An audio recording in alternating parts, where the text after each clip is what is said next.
is no city. There is no centre of Salford. There's no city centre. It's a series of villages that's put together, and that's why people get baffled, about this kind of like, well, what do you mean Salford's a city? Where's the city centre? It doesn't have one. It's always used Manchester. It's always used Manchester as its kind of de facto city centre, which is one of the things that confuse people.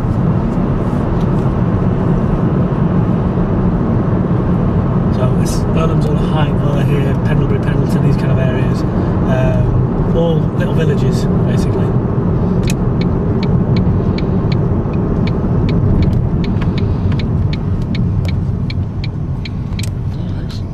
So you see Salford Quays down kind of in the distance there,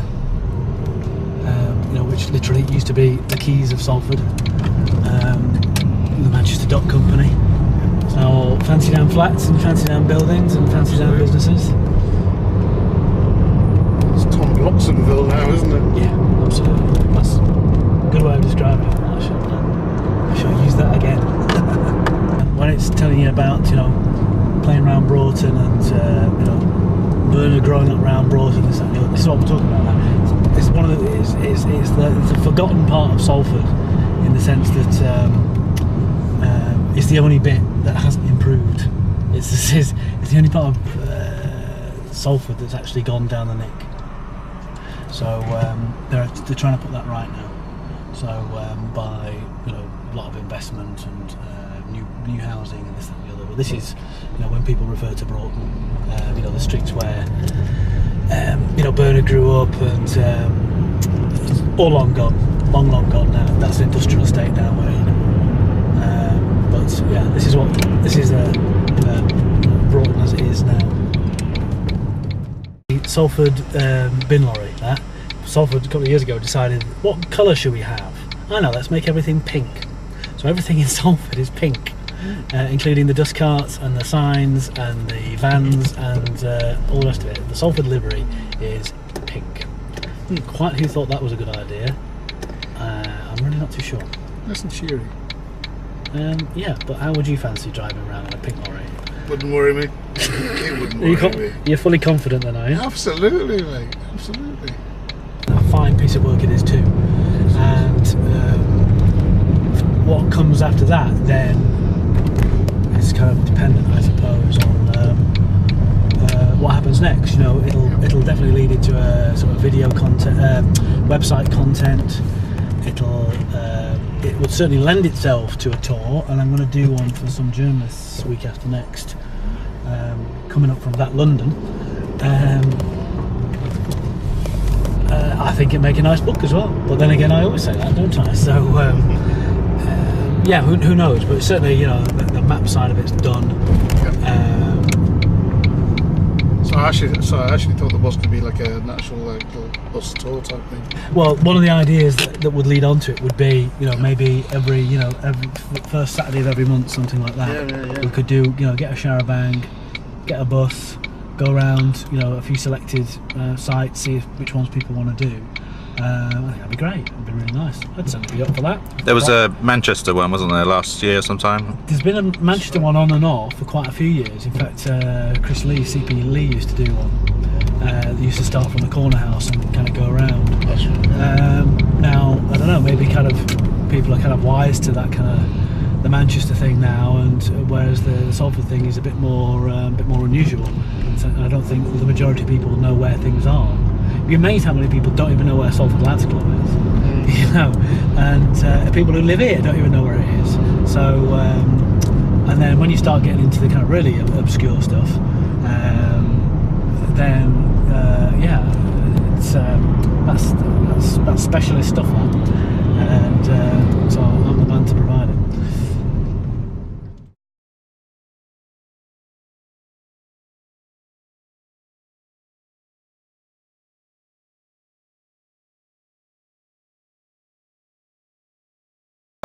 So that's your Buell Hill School, which used to be Salford Grammar, and Salford Grammar is obviously where Peter Hook, Bernard Sumner, Terry Mason all went to school together, and kind of moved around each other as boys tend to do at that kind of age. it wasn't until quite a lot later on that we, went to the Free Trade Hall together, saw the Sex Pistols, formed a band, all that kind of stuff. It was actually quite a lot later on. People kind of think, oh yeah, we're just young lads. But right, so we've got 20, 21, what kind of age, But this is where we initially met up, and a lot of them kind of stuck together after school in terms of, boozing clubs and this, that and the other. But this is, if you look in a directory or on the internet for Salford Grammar, you won't find anything, it's not here anymore. But this is what it is now, which is Buell High School. And that is where Steph Kittens formed, or met, shall I say. Right, is it?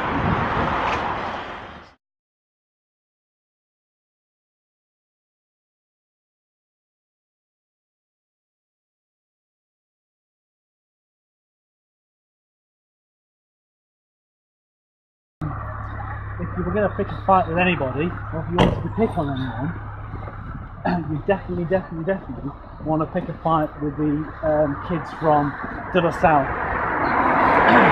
They were kind of like the posh kids. Christian Brothers School, and this is where Tony Wilson went to school. How is it? And it's now part of Pendleton College. It still maintains the kind of De La Salle branding, it's the De La Salle Centre. And this is where they do hairdressing and beauty therapy, which is nice. Hospitality, of course, and catering.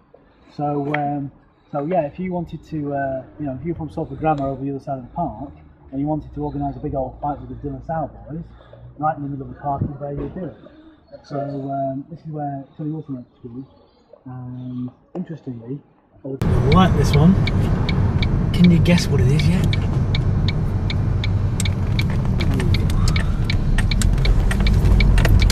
I should do from here,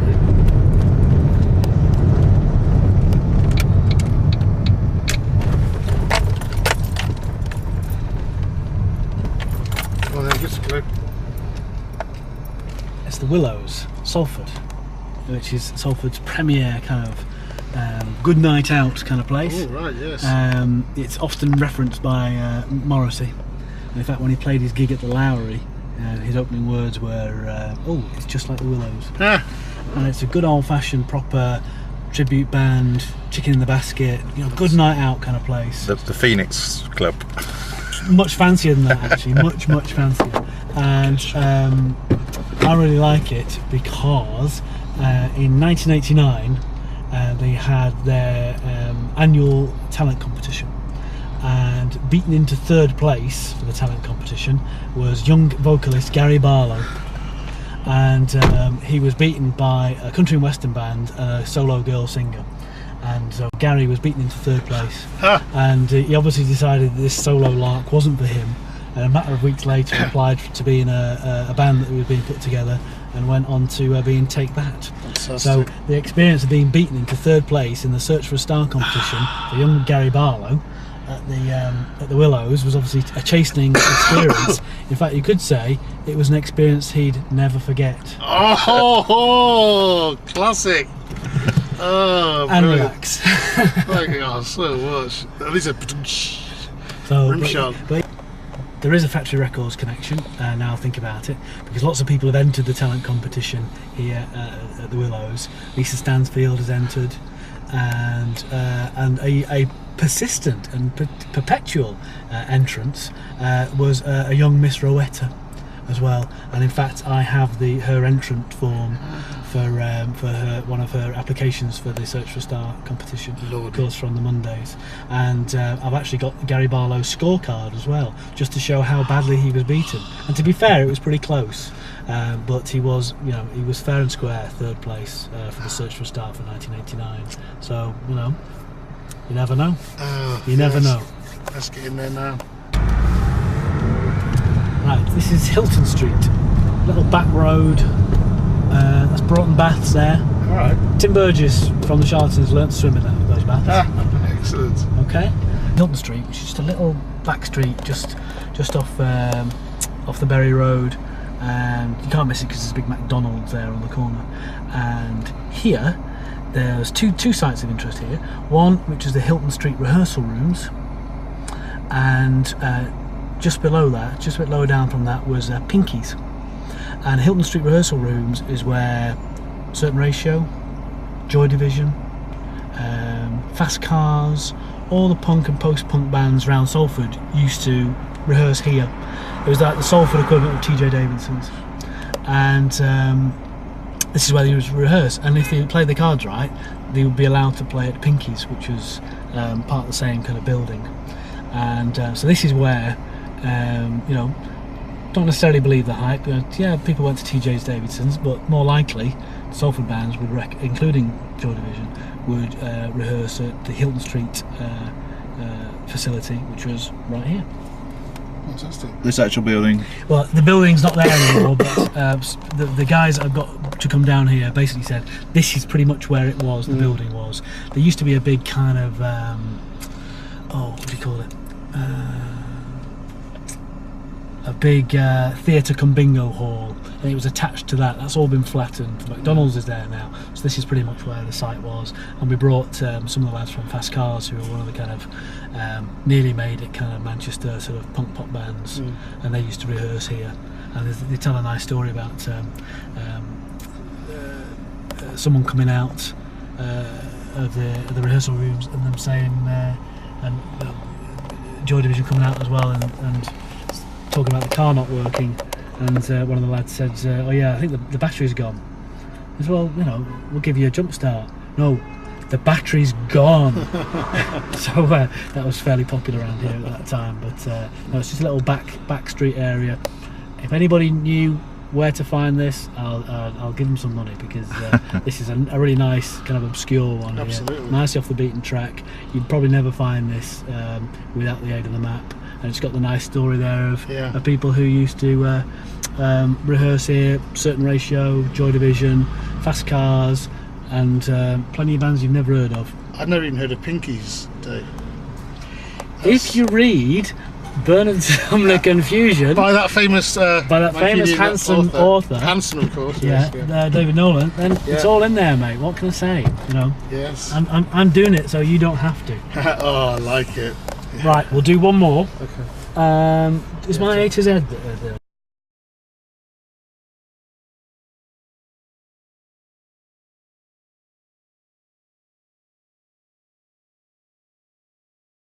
First photograph we did for the music map.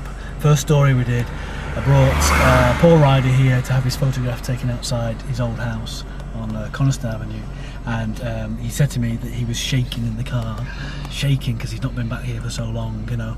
And this is the house that he grew up, extended family with, you know, him and Sean grew up in. They moved after a few years a little bit down the road, but always stayed around here. So this is little Holton. Again, perhaps just a little bit greenier and nicer than people might be thinking. But in fact, Paul said to me, "I'm really disappointed. Where's all the burning cars and syringes?" Well, you know, such is the stuff of myth, perhaps. Yep. But yeah, this is right at the top end of Salford, just as you're getting towards Bolton, in fact. But this is Little Holton, the mean streets of Little Holton. So despite what it might show you in 24-hour party people, and despite what you know you may have read otherwise, absolutely, this is Coniston Avenue, and this is where the Riders grew up. Unbelievable. So when I read about Little Holton in the mid sort of 80s, when I first heard of Happy Mondays, so I saw them in like 86 the first time, and I mean I literally thought it was just going to be a battleground. It was nothing like this at all. Yeah, I just thought it was just going to be all just flats and stuff like that. And no, this is terrible. This is quite nice. Yeah, that's exactly what Paul said. You know, he was kind of he'd forgotten how nice it is, and he was like saying, "Oh, they've got nice little gardens and nice, you know, nice kids in nice school uniforms and stuff." Well, there you go. There's another rock and roll myth shattered. Then. Sorry about this. You better destroy this tape, John. So Coniston Avenue, Little Holton, childhood home of the Ryder brothers. Fantastic. Excellent. And thus ends our factory tour for the day. Lovely. Just leave a tip at the door. Absolutely. Thanks, David. Fantastic. Thank you very much. That was absolutely fantastic. Superb. I might even buy one of your books now. Well, there's 3 to choose from. Oh, surely. Do you think I am rich?